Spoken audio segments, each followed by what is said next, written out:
مکہ مکرمہ مذاکرات کرنے گئے. مسعود بن عروہ الثقفی، یہ قریش کے بہت بڑے ذہین آدمی تصور کیے جاتے تھے. اس شخص کو بھیجا کہ جاؤ دیکھ کے آؤ، مذاکرات کر کے آؤ، معاہدہ کر کے آؤ محمد صلی اللہ علیہ وسلم سے. یہ آئے ہیں. ادھر عثمان غنی رضی اللہ تعالیٰ عنہ مسلمانوں کی طرف سے مکہ گئے ہیں. آپ کی پنڈلی سے اوپر تھا آپ کا ازار. تو قریش مکہ نے کہا کہ یہ کیا حالت بنا رکھی ہے. انہوں نے کہا میں نے رسول اللہ صلی اللہ علیہ وسلم کو ایسا ہی دیکھا ہے.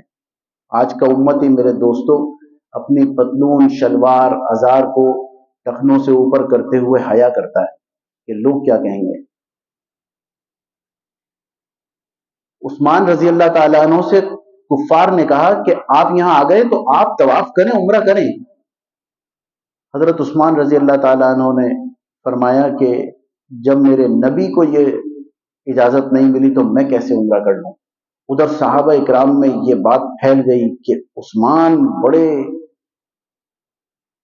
کامیاب ہو گئے، قسمت والے ہیں، عمرہ بھی کر رہے ہیں، طواف بھی کر رہے ہیں، اور ادھر ان کی طرف سے بیعت لے رہے نبی کریم صلی اللہ علیہ وسلم. آپ صلی اللہ علیہ وسلم کے کانوں میں یہ آواز آئی کہ عثمان عمرہ کریں گے. آپ صلی اللہ علیہ وسلم نے فرمایا کہ عثمان عمرہ نہیں کر سکتے، طواف نہیں کر سکتے. کہا کیوں یا رسول اللہ؟ کہا کہ مجھے معلوم ہے میرے بغیر عثمان عمرہ اور طواف نہیں کریں گے. جب واپس آئے پوچھا تم نے طواف کیا؟ تو انہوں نے یہی جواب دیا کہ نبی کریم کے بغیر میں کیسے کرتا طواف اور عمرہ. تو عروہ ثقفی نے جا کے یہ بتایا کہ تم کس قوم سے، کفار میں جب واپس گیا تو بتایا کہ تم کس قوم سے لڑ رہے ہو. اللہ کی قسم میں نے قیصر و کسریٰ کے درباروں میں جا کے مذاکرات کیے ہیں. جیسا میں نے نبی کریم صلی اللہ علیہ وسلم کے صحابہ کو دیکھا ہے محبت کرتے ہوئے اپنے نبی سے، ایسا میں نے کسی کو نہیں دیکھا. نبی کریم صلی اللہ علیہ وسلم تھوکتے نہیں ہیں کہ ان کا تھوک جس زمین پہ گرنے نہیں دیا جاتا اور صحابہ اپنے جسموں پر مل لیتے ہیں. آپ وضو کرتے ہیں، آپ کا پانی نیچے نہیں گرتا، لوگ بڑھ کے اس پانی کو اٹھاتے ہیں اور اپنے چہروں پہ مل لیتے ہیں. اس قوم سے لڑو گے تم جو اپنے صحابہ جو اتنا اکرام اور اتنی محبت کر رہے ہیں، وہ تو کچھ بھی کر سکتے ہیں. ایک صحابی ہیں، انہوں نے نہ نماز پڑھی نہ کوئی عبادت کی، کچھ نہیں، کھیتی باڑی کر رہے تھے. قافلہ جا رہا تھا، دیکھا کہ اچھے لوگ محسوس ہو رہے ہیں، پتا تھا کہ کوئی دین آیا ہے. پوچھا کسی سے کہ یہ کون ہے؟ کہنے محمد ہے. کہ یہ کیا کہتے ہیں؟ کہ یہ کہتے ہیں اللہ کی عبادت کرو، اور دعوت دی. وہ آگے بڑے نبی کریم صلی اللہ علیہ وسلم سے ملے، ان کے ہاتھ میں جو بھی تھا، کہنے لگے یا رسول اللہ میں بھی لڑنا چاہتا ہوں. آپ نے اجازت فرمائی. لڑتے لڑتے شہید ہو گئے. آپ صلی اللہ علیہ وسلم نے بعد میں پوچھا کہ وہ شخص کہاں ہے؟ بتایا کہ وہ شہید ہو گئے. دیکھا گیا تو شہید ہو گئے. آپ صلی اللہ علیہ وسلم نے فرمایا میں نے اسے جنت میں جاتے ہوئے دیکھا ہے. کوئی عبادت نہیں کی، صرف نبی کریم صلی اللہ علیہ وسلم کو دیکھا اور آگے چل دیے. شورا قائم ہوئی مدینہ منورہ میں. انصاری بڑے بڑے لوگ جمع ہوئے. عبداللہ بن مسعود چھوٹے صحابی عمر میں. یہ مشاورت ہوئی کہ نبی کریم صلی اللہ علیہ وسلم کے ساتھ اب یہاں کیا کیا جائے، آپ کے اور آپ کے صحابہ کے ساتھ. عبداللہ بن عباس نے عجیب و غریب تقریر فرمائی. کہنے لگے کہ اگر تمہیں اپنے بچوں کو یتیم کرنا ہے تو اس دعوت پہ لبیک کہو اور ان کے ساتھ ہو جاؤ. اگر تمہیں اپنی عورتوں کو بیوہ کرنا ہے تو اس دعوت پہ لبیک کہہ کے ان کے ساتھ ہو جاؤ. اگر یہ نہیں کر سکتے تو آج منع کر دو رسول اللہ صلی اللہ علیہ وسلم کو کہ ہم آپ کا ساتھ نہیں دے سکتے، کوئی بات نہیں، آج منع کر دو. لیکن اگر تم نے کہہ دیا کہ ہاں ہم آپ کے ساتھ ہیں اور کل مصیبتیں آنے پر تم پیچھے ہٹے تو اللہ کی قسم اللہ کے عذاب میں پھر دیر نہیں ہوگی. یہ بچے کی باتیں تھیں. سب تمام انصاریوں نے سنا اور اس کے بعد انہوں نے کہا کہ ہم لبیک کہتے ہیں، ہم ساتھ ہوں گے. عبداللہ بن رواحہ نے احد کے موقع پہ جب آپ صلی اللہ علیہ وسلم جنگی اصطلاحات فرما رہے تھے اور مشاورت دے رہے تھے، تو عبداللہ بن رواحہ رضی اللہ تعالیٰ عنہ نے کہا کہ اے نبی صلی اللہ علیہ وسلم، آپ فکر نہ کیجئے، ہم موسیٰ کی قوم کے نہیں ہیں کہ انہوں نے کہا آپ اور آپ کا رب جانیے۔ اللہ کی قسم، کنویں میں چھلانگ لگانے کو کہو گے ہم چھلانگ لگائیں گے، آگ میں کودنے کو کہو گے ہم آگ میں کود جائیں گے، ہم سوچیں گے بھی نہیں کہ ہمارے ساتھ کیا ہوگا۔ یہ تھی صحابہ رضوان اللہ علیہم اجمعین کی محبت، یہ جان نثاری تھی۔ اس نے پھر چمکایا ہے۔ آپ صلی اللہ علیہ وسلم کے پاس ایک صحابی آئے اور انہیں حضرت جلیب رضی اللہ تعالیٰ عنہ، اور انہوں نے کہا کہ اپنی کوئی بات بتائی۔ آپ صلی اللہ علیہ وسلم نے فرمایا کہ تم شادی کر لو۔ کہ نہیں یا رسول اللہ، کھانے کو میرے پاس پیسے نہیں ہیں، پہننے کو میرے پاس کپڑا نہیں ہے، میں کیسے شادی کر لوں، مجھ سے کون کرے گا شادی؟ آپ صلی اللہ علیہ وسلم کو ایک صحابی کا معلوم تھا، ان کی بیٹی بڑی ہے، آپ نے کہا کہ فلاں گھر میں جاؤ اور ان سے کہنا کہ میں نے بھیجا ہے تمہارے رشتے کے لیے۔ یہ گئے ہیں، لڑکی کی ماں نے یا باپ نے، مختلف اقوال ہیں، دروازہ کھولا، پوچھا کہ کیسے آئے ہو؟ اس نے کہا کہ مجھے نبی کریم صلی اللہ علیہ وسلم نے بھیجا ہے اور یہ کہا ہے کہ آپ کے یہاں رشتہ لے کے جاؤ آپ کی بیٹی سے۔ وہ دیکھ کے سمجھ گئیں کہ اس کی حالت کیا ہے، ہونٹ کٹے ہوئے ہیں، کالا رنگ ہے، چھوٹا قد ہے، مالی اعتبار سے بھی کچھ نہیں ہے۔ تو انہوں نے کہا کہ نہیں، ہمارا تو ارادہ نہیں ہے۔ بیٹی اندر سے سن رہی تھی، ماں کو بلایا کہ یہ کیا کہہ رہے تھے؟ کہا کہ یہ کہہ رہے تھے کہ رسول اللہ نے بھیجا ہے شادی کے لیے۔ کہا کہ آپ کیوں منع کر رہی ہیں؟ رسول اللہ نے بھیجا ہے، میں شادی کروں گی اور زندگی گزاروں گی ان کے ساتھ، آپ بلا لیں ان کو۔ لہذا نکاح ہوا۔ آپ صلی اللہ علیہ وسلم نے اپنے ہاتھوں کو بڑھایا، دعا کی کہ اے اللہ اس کے رزق میں برکت عطا فرما دے۔ یہ جلیب رضی اللہ تعالیٰ عنہ ایک غزوے میں شہید ہو گئے۔ آپ صلی اللہ علیہ وسلم نے فرمایا صحابہ سے مجھے جلیب نظر نہیں آتے، دیکھا گیا تو وہ شہید تھے۔ آپ صلی اللہ علیہ وسلم نے اپنے ہاتھوں سے اٹھایا۔ جن 4 صحابہ کی تدفین آپ نے قبر میں اتار کے خود کی ہے، ان میں ایک حضرت جلیب رضی اللہ تعالیٰ عنہ ہے، آپ کو اتارا۔ عمر رضی اللہ تعالیٰ عنہ فرماتے ہیں کہ کاش ان کی جگہ میں ہوتا آج۔ انہیں اتارا اور ان کے لیے دعا کی۔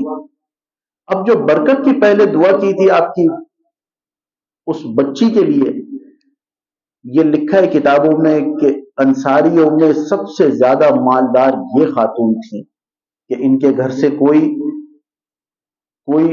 خالی نہیں جاتا تھا، ان کو یہ مقام ملا۔